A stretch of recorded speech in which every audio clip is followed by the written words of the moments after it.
राजस्थान में 42 लाख वोट काटे गए हैं। चुनाव आयोग ने एसआईआर के बाद जारी की ड्राफ्ट वोटर लिस्ट दस्तावेज प्रस्तुत करने और इसके बाद पात्रता साबित करने का अवसर मिलेगा, ये भी कहा गया है। कुल मिलाकर एसआईआर को लेकर चुनाव आयोग की तरफ से ये जानकारी दी गई। चुनाव आयोग ने पश्चिम बंगाल, गोवा, राजस्थान, पुडुचेरी और लक्षद्वीप में एसआईआर की प्रक्रिया के बाद ड्राफ्ट वोटर लिस्ट जारी कर दी है। ड्राफ्ट रोल सबसे ज्यादा पश्चिम बंगाल में यानी कि 58 लाख वोटर्स के नाम हटाए गए हैं। जिन वोटर्स के नाम नए ड्राफ्ट रोल में शामिल नहीं हैं, वो या तो उनकी मौत हो चुकी है या फिर वो कहीं और शिफ्ट हो गए हैं। इसके अलावा राजस्थान के कुल 5 करोड़ 46 लाख मतदाताओं में से 41 लाख 85,000 मतदाताओं के फॉर्म जमा नहीं किए जा सके हैं। ईसीआई के मुताबिक 8,75,000 मतदाता मृत पाए गए और जयपुर जिले में सबसे ज्यादा मतदाताओं के नाम हटाए गए हैं। इसके अलावा गोवा में 10,84,992 कुल मतदाताओं में से करीब 1 लाख मतदाताओं के नाम ड्राफ्ट मतदाता सूची से हटा दिए गए हैं।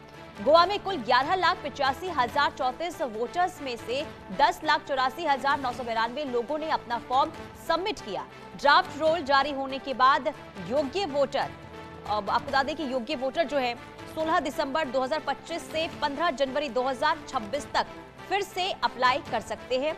इसके अलावा बात लक्षद्वीप की कर लेते हैं। लक्षद्वीप में एसआईआर की प्रक्रिया 4 नवंबर से शुरू होकर 11 दिसंबर तक चली थी और इस दौरान 57,813 में से 56,384 लोगों ने अपना फॉर्म सबमिट किया, यानी कि नई ड्राफ्ट लिस्ट में 1,429 लोगों का नाम शामिल नहीं है। ड्राफ्ट रोल जारी होने के बाद योग्य वोटर 15 जनवरी 2026 तक फिर से अप्लाई कर सकते हैं। ये जानकारी चुनाव आयोग की तरफ से दी गई है। कुल मिलाकर देखिए 12 राज्यों, केंद्र शासित प्रदेशों में जो एसआईआर की प्रक्रिया हुई, वो प्रक्रिया अब कई राज्यों में खत्म हो चुकी है, जिसमें पश्चिम बंगाल, राजस्थान, गोवा, लक्षद्वीप, यहाँ पर चुनाव प्रक्रिया खत्म हुई और इसके बाद ड्राफ्ट वोटर लिस्ट भी अब सामने आ चुकी है और जिसमें पश्चिम बंगाल की अगर हम बात करते हैं तो 58 लाख वोटर्स के नाम हटाए गए हैं। इसके अलावा राजस्थान में 42 लाख वोटर्स के नाम काटे गए हैं और ये वैसे वोटर्स हैं या तो मृत हैं या फिर वो कहीं और जगह शिफ्ट हो गए हैं या फिर वो घुसपैठिए हैं और ऐसे में उन लोगों के नाम वोटर लिस्ट से हटा दिए गए हैं। रैनिक दत्ता संवाददाता तमाम जानकारी के साथ जुड़ चुके हैं। रैनिक, पश्चिम बंगाल की अगर हम बात करते हैं तो देखिए 58 लाख मतदाता जो वोटर्स थे उनके नाम हटा दिए गए हैं। कैसे वो मतदाता है जो ड्राफ्ट सूची जारी की गई है चुनाव आयोग की तरफ से, क्या है उसमें अहम जानकारी?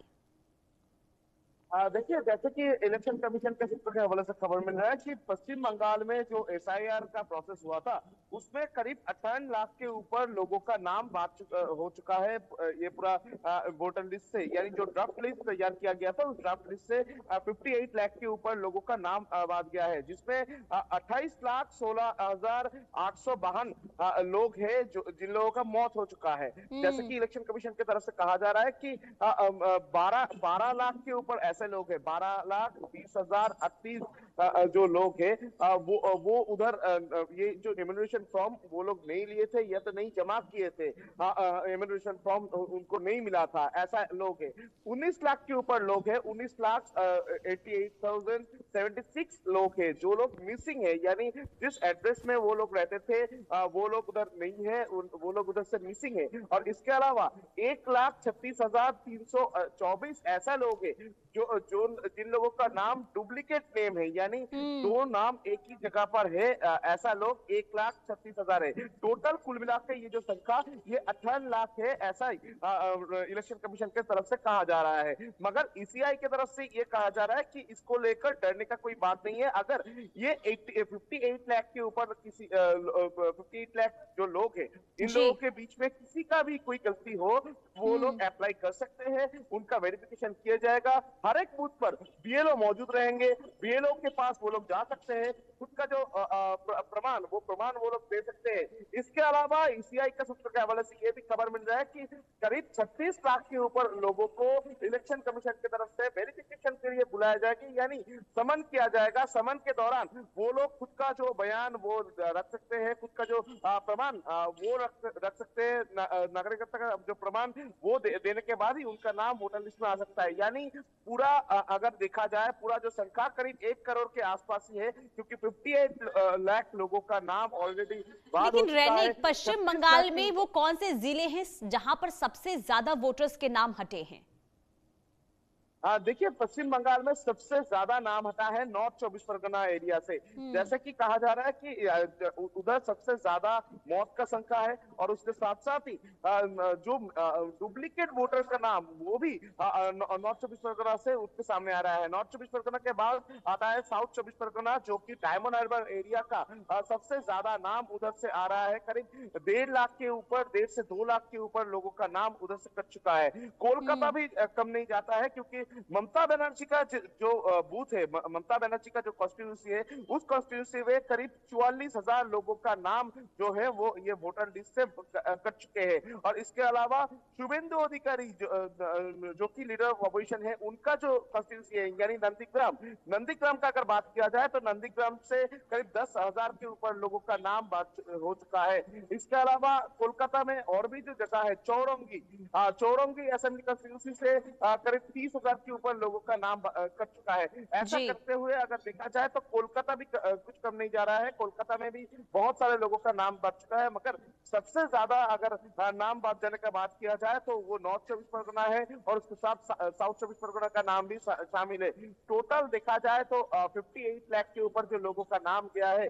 जैसे कि इलेक्शन कमीशन के हवाले से खबर मिल रहा है कि बीएलओ की तरफ से, जब बीएलओ घर में जा रहे थे, करीब 1.5 महीने के आसपास, 1 महीने 1 हफ्ते यानी करीब 37 दिन तक बीएलओ जब घर में पहुंचे थे एमिनेशन फॉर्म देने के लिए और एमिनेशन फॉर्म कलेक्ट करने के लिए, उस दौरान जिनका मौत हो चुका था, जिनका नाम 2002 का वोटर लिस्ट में था, मगर 2025 में 25 तक उस लोगों का मौत हो चुका था, उनका नाम कट चुका है।